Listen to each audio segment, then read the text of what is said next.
Okay, so we good to get started? Okay.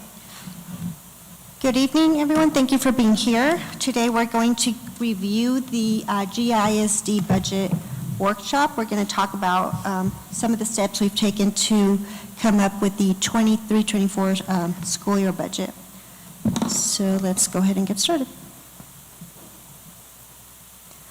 Okay, so budget planning considerations. As we begin the process of putting the budget together, there are a couple of things that we review year after year, part of it being the alignment of staff to student enrollment, the evaluation of department needs, the use of federal title funds to maintain supplemental positions, and then the ability to preserve positions funded with federal funds at new salary minimums.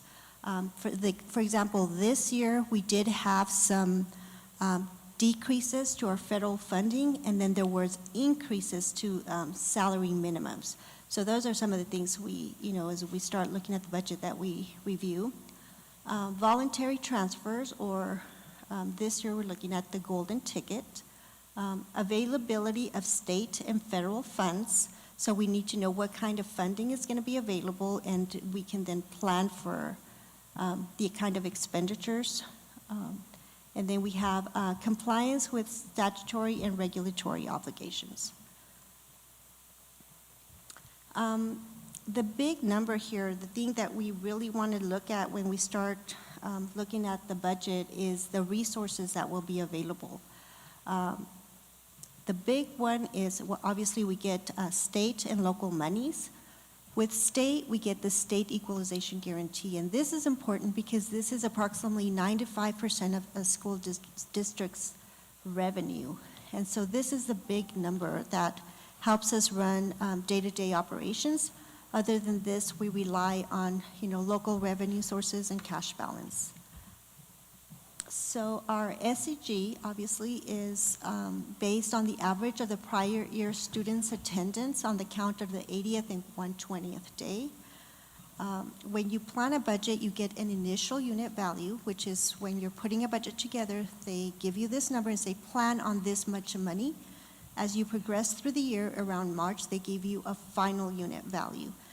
Typically what happens is the initial unit value is less than the final unit value, but it could also change. It could go the other way. So to review these numbers, we received this year's, or the 2023-24 initial unit value did go up by $719.17 from $5,522.50. So you can see there that we are planning a budget on a per unit value of $6,241.67.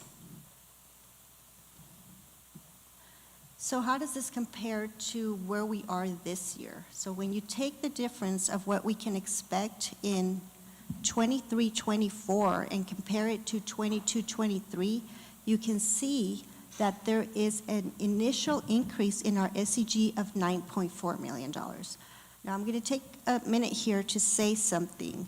That $154 million for 23-24, we've been notified just today that that number is going to change.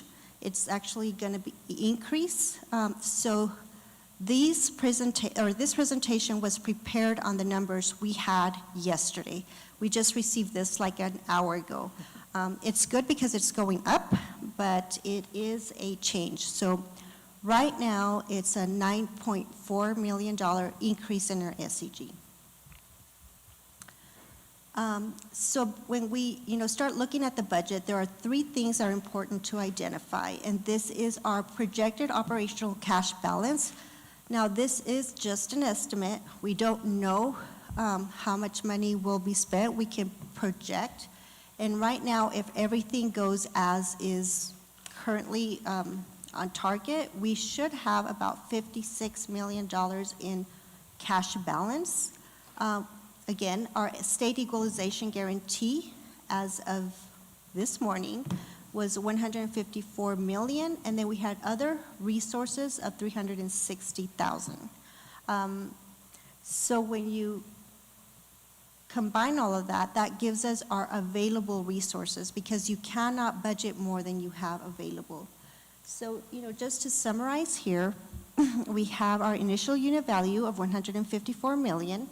We have investment revenue, and we're estimating that'll be about 45,000, 30,000 in rents, 90 in other governmental fees, indirect cost of 195,000, and then when you add that up, that's 360,000, and then what you see there is you have the total. So the total SEG and other resources is $154.4 million, and that $56 million right underneath that, that is our cash balance carryover. So when you add up all that, the projected resources available to the district for the 23-24 school year is $210.5 million. So what we do is we take our resources, and then we decide how are we going to allocate them. Here, just before we move on, a reminder that cash balance carried over from a previous year, and I know the slide's always on there every time we present, but I think it's important to just remind everybody, cash balance carried over from previous year in the operational subfund cannot be used for salaries and benefits. So then let's take our SEG and break it down and talk about, what changed and what generated income, or what increases and decreases in our unit, because the SEG is derived from units. So if we start at the very top, a decrease in membership units. So there was a decrease in membership units, and what that is really student enrollment. And you can see that generated $9.2 million. Although it says decrease, you see that the number is a positive number. The reason for that is because the unit value went up. And because of that, then we generated more money. I think this, because when you look at Gadsden's student enrollment, it has been steadily declining. We need to be careful, because should we ever have a decrease in unit value along with a decrease in enrollment, that can be a significant decrease in dollars to the district. We had increases in SPED units, and you can see the dollars generated. And if you go down the list, you can see there was a decrease in size adjustment units, and then there was a decrease in extended learning time program units. And that just has to do with how the PED is funding the district. I think they're doing away with the extended learning time program, and in its place, they're doing the K-12 program, which is, I think, part of that. Those adjusted dollars we will be receiving, or we received this evening. So when you look at the increases and decreases, and you can see the areas where we generated more money, the units that generated money, and then those that went down. And so you can see that the change in SEG, you can see how we tie that $9.4 million to the change in the unit value from this year to next. Any questions so far? Okay. Part of what we also have to comply with is statutory and regulatory obligations. So there were a couple of bills that were passed. House Bill 127, which is a minimum annual salary for licensed educational assistants.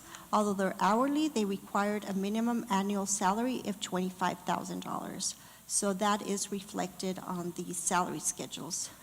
Another area was a minimum of 1,140 instructional hours for students per year, with the exception of half-day kindergarten at 550 hours. There was also a requirement for an increase to the responsibility factor for middle, elementary, and high school principals and assistant principals. And so what that really means is you take a base salary, you multiply times this factor, and you have to pay principals and assistant principals at least that amount, which is the base is $70,000. Then you had, within House Bill 2, you had a supplemental salary increase of 1% for all public school employees to offset inflation and health premium increased cost.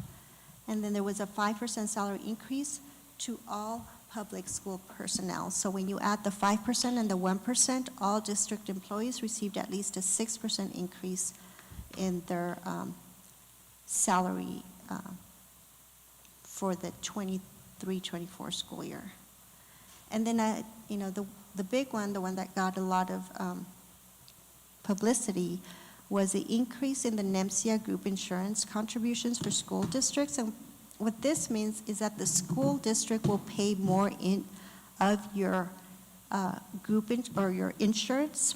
So if you're an employee whose salary is less than $50,000, the district will pick up 80% of your health premiums. If you make $50,000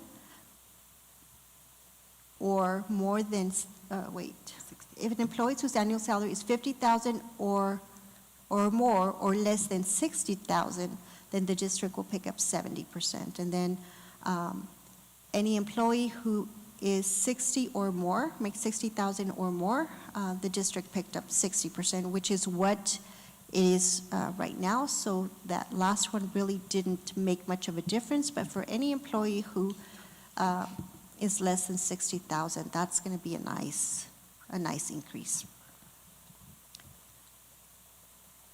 Okay, so some of the major cost factors, these are some of the things that are worth noting because of the increase in cost. First of all, we had an increase in our property liability insurance of $114,473 for the operational fund. We also had $334,506 due to salary changes on tier levels. So this is teachers that go from level 1 to level 2 or level 2 to level 3. And so there were some employees who received those increases, and that was the cost. This year, again, we're having to subsidize the transportation fund with operational dollars. We received an allocation, and we have an estimated cost for next year for to and from transportation for students. And so we are anticipating that the district will have to come up with at least $1.8 million, but we did round that up to $2 million. And then we have within the SEG an allocation for instructional materials, and that was $2.1 million. Also structured literacy, which is $311,751. And then we had the statutory salary and wage requirements, which is the $25,000 minimum wage, and that 6% increase, and that was approximately $7.8 million. There was no change in RCH, dental, vision, or disability insurance premiums. There was an employer increased contribution of 1% for ERB. Medical premiums increased 7.24% on the high and EPO medical plans and 1.8% on low medical plans. The estimated cost of that is $771,569.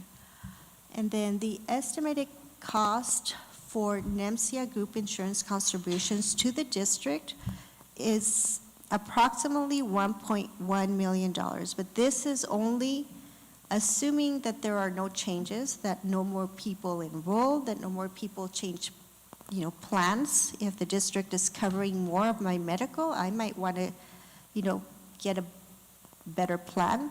This number does not reflect that. This is just who was enrolled as of March, but this number will fluctuate. So if you add up all these numbers, the total cost estimate was an increase of $15.6 million.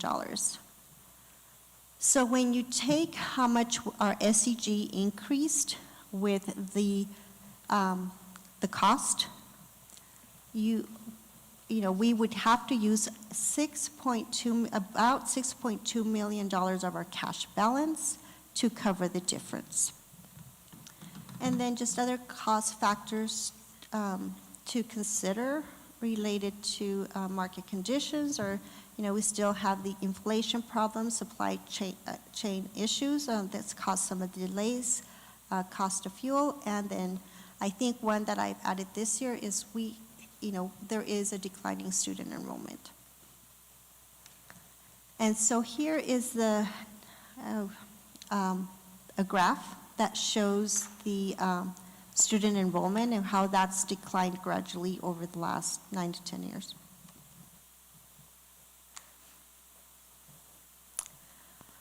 So this is our proposed 2023-24 operational budget for next year. And so what we did is we took the entire $210 million and we kind of gave a percentage of how it's broken down.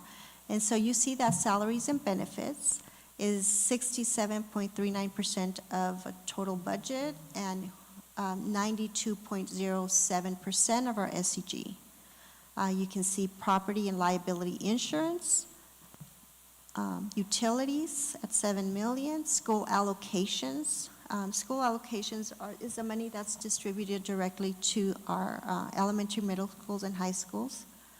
And then we have our emergency cash reserve at 30.8.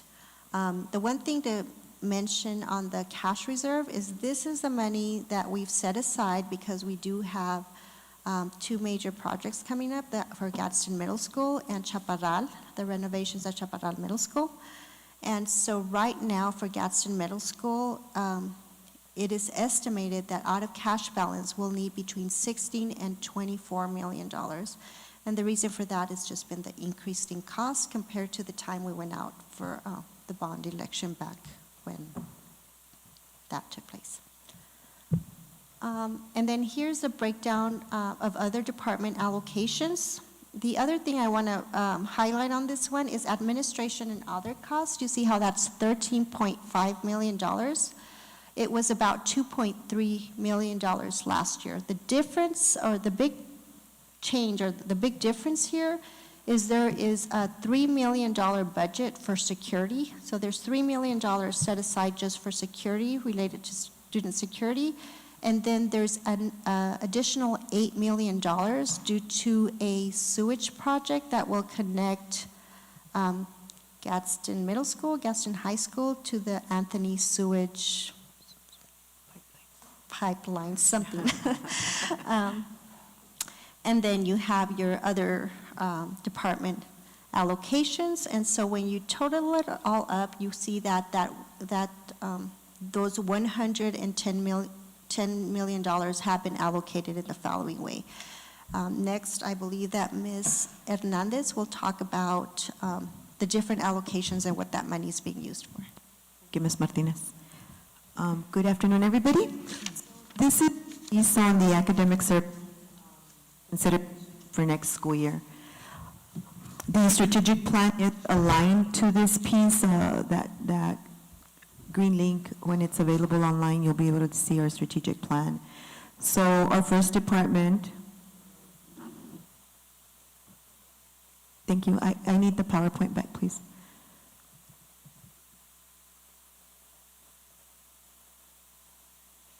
I apologize for that. And so this just goes back to the original document that Ms. Martinez shared just previously, and I'd like to share for language equity and cultural department, their allocation this year is going to be $118,000 and $169 for the bilingual department piece. And then as you can see, library, art, and music will receive their $652,563. So this is just an indication of where this is just a general indication of where the monies go toward our programs. Our bilingual department offers a lot of additional compensation in regards to stipends. We hire testers. We also have a lot of professional development, and the rental of equipment and vehicles really satisfies the mileage a lot of our specialists use. They use their own vehicles, so they travel back and forth across the district. And if you're not familiar, our district is a 1,500-mile district. So we do want to be able to compensate a little for that piece in regards to supporting our campuses. Our library arts and music allotment is allotted for supplies and materials, and the allocations are given by campus and by student numbers. Earlier, Ms. Martinez addressed that the average of that 80th and 120th, Ms. Martinez, I believe you said, is what we use as a number for the campuses, so that we're able to see that piece. I don't know if at this time Ms. Tarazona, our Language Equity and Cultural Arts Director, has anything to add. Thank you. The next slide, please. Okay, our next slide is on our structured literacy piece. This is a state initiative that is mandatory for our district and for the state. Currently, we are working with all the elementaries in our district. We do have some model schools that are participating. Vado and Loma Linda have become some of our model campuses for the state.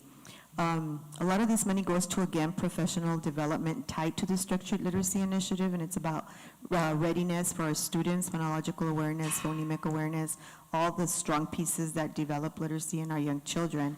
And so as you can see, the professional development is listed there. It includes the Reading League, dual language education, NAMABE, Learning Without Tears.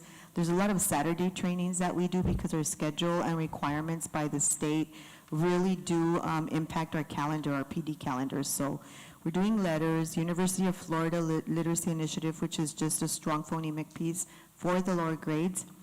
We call one of our PDs on Saturdays, the Thrifty Saturdays. We attend the SWEETA conference and then the accelerated learning pieces that the PET offers. A lot of office products and supplies because we do offer a lot of professional development, so there's a lot of make and take type of activities, and our teachers really benefit from some of the resources provided through our specialists that when they are doing these trainings. Instructional materials, this piece is what we use for our textbooks. I do want to reiterate in all of these areas, this money is not enough to cover what we do. We call what we do braiding a lot of our budgets. So we support each other. Title I will support us with areas, Title III, Title IV, Title II, and these are all different types of funding sources that we can tap into. If the training is, for example, for new teachers, then I'm able to use the Title II allocation that Ms. Rosie Villalobos might support us with. Instructional materials, for example, covers all of the textbook adoption for the school year. It also covers replacements, and sometimes and every once in a while, we may need to add like an extra class, let's say financial literacy, and we'll need to purchase more books, or we have a very innovative teacher and administrator that may want to try out a new course like we do in some of our campuses, right, depending on what is the need on that campus. This also covers our dual credit materials and materials and supplies for our instructional materials piece. They do have to sometimes ship things out to other schools. They also, I didn't put it on here, but they also sometimes need to travel to the state for some kind of PD or some kind of conference that they attend. On this particular piece, our operational budget through our finance department, I believe last year, Ms. Martinez and her department had to support us an extra $1.2 million. So again, not enough to cover the size of our district and the materials needed. So next slide, please.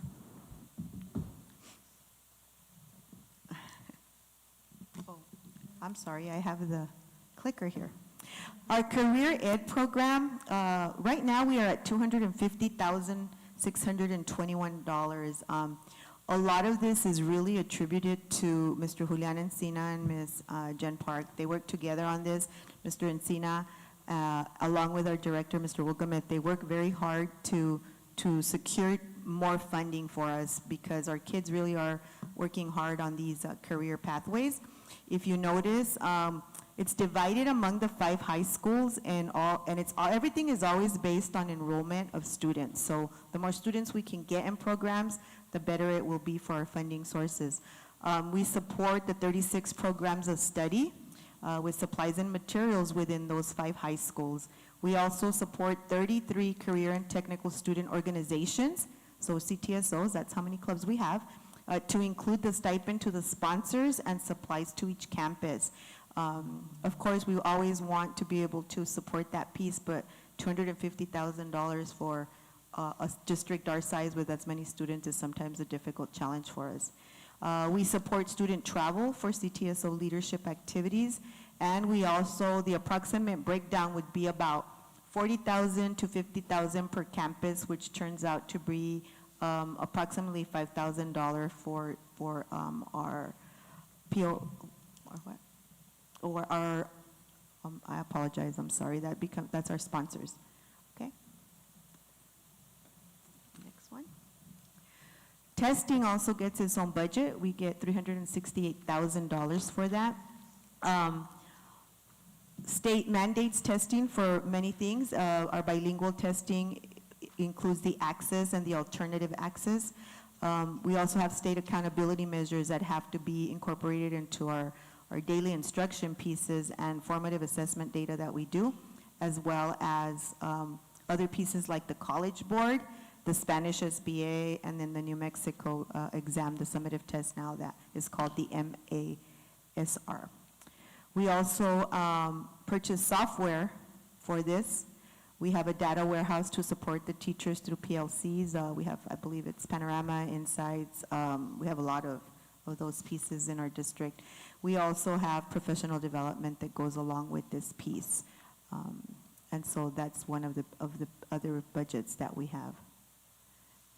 In special education has a large allocation for this academic services team, but it's also our most challenging funding source because we do have a high need in this area.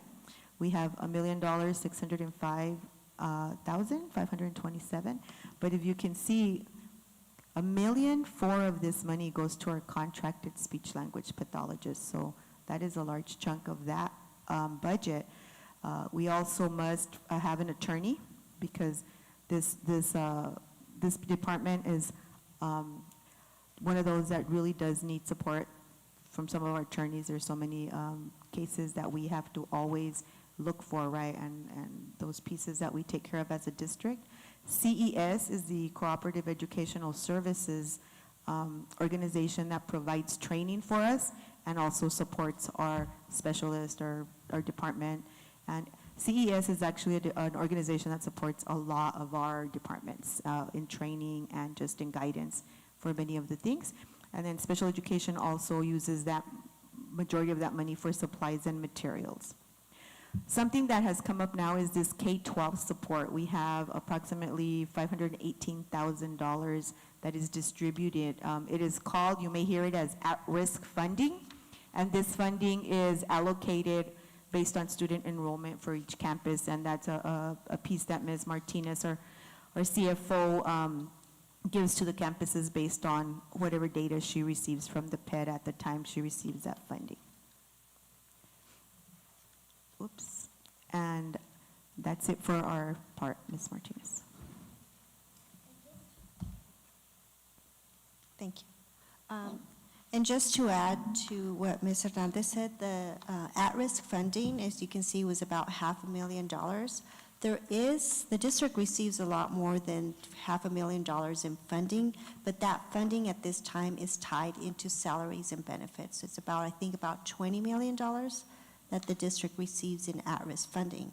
But that funding is being used to pay salaries and benefits. But this $500,000 is what's allocated to the schools for their discretion as anything else. So what you have here is the budgeted salaries and benefits as a percentage of budget and as a percentage of CG, and you can see the last couple of years it has fluctuated. This year we're at 92.07%, and the goal is to keep this number, low in, 80s, 90s. But what you want to make sure is that the other 8% is enough to operate the district if you did not have a cash balance. Because we do have a cash balance, we have the luxury of maybe bringing that number up a little bit, but when you don't have cash balance, that other 8% needs to be used to operate the district. And then here is a salary increase history, and we're just looking at the last 5 years. And you can see 18-19, there was a 2.5, and 6% increase. Back in 19-20, it was a 6% increase. Yeah, I don't know if you remember 20 and 21, they had said 4% average for all employees, and then the state came back and said, no, we can only do 1%, right? And then 21-22 was 1.5. Last year, it was a minimum increase for all staff of 3.12%, but there were some areas that received a little bit more, just kind of like this year. An average increase for hourly staff was 21%, 20% for teachers, and 17% for administrators. And then this year, it's going to be a minimum increase for all staff of 6%. And there are some areas that, like the previous year, that are receiving more than that 6% increase. And then what you have here is instructional versus administrative cost. And so the purpose of this chart is just to show you, when you look at the budget in its entirety, how it's broken out. The piece that you really want to pay attention to is so you have the function, and the function you have 1,000, 21, 22, 23 down, and you see that the 1,000 function is your direct instruction. So these are dollars that are going directly into, teacher-student direct instruction. So this is where you want to see those dollars, because this is money spent more directly on the students. Then you have student support, and you have instructional support. So when you take those three categories and you add all that up, you can see that it's 69.60% of the district's budget dollars is spent or is been budgeted for students. Then to the right of that, you see how you have your FTE. That is the number of personnel that is budgeted to direct instruction. So FTE is full-time employees. And you can see that 58% of district employees are employed in an area that deals with student instruction support for students. And then you have general administration, school administration, and central services. So school administration, you can see it's about $10.3 million.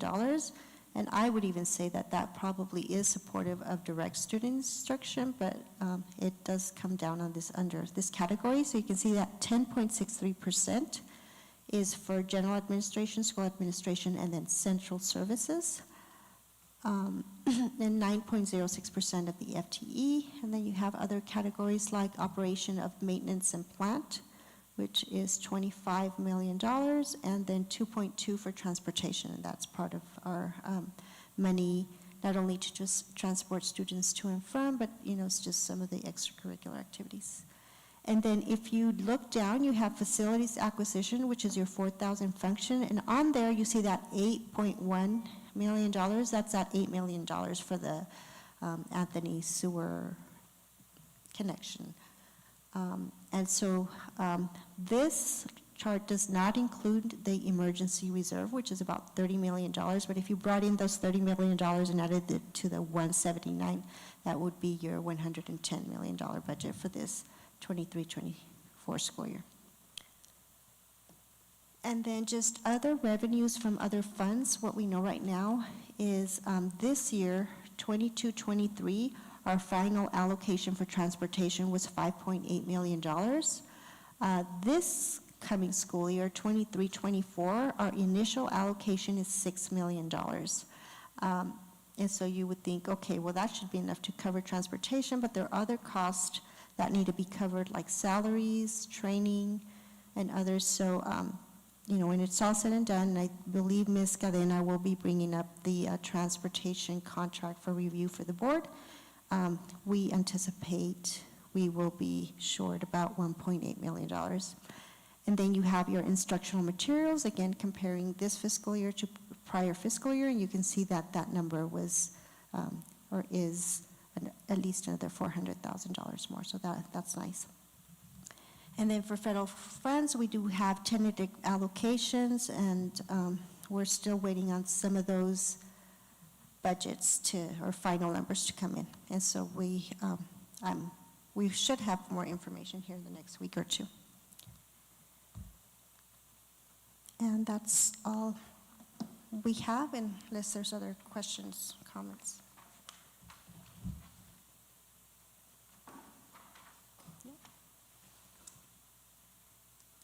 Okay, well, if there are no other questions and comments, thank you for being here this afternoon. Thank you.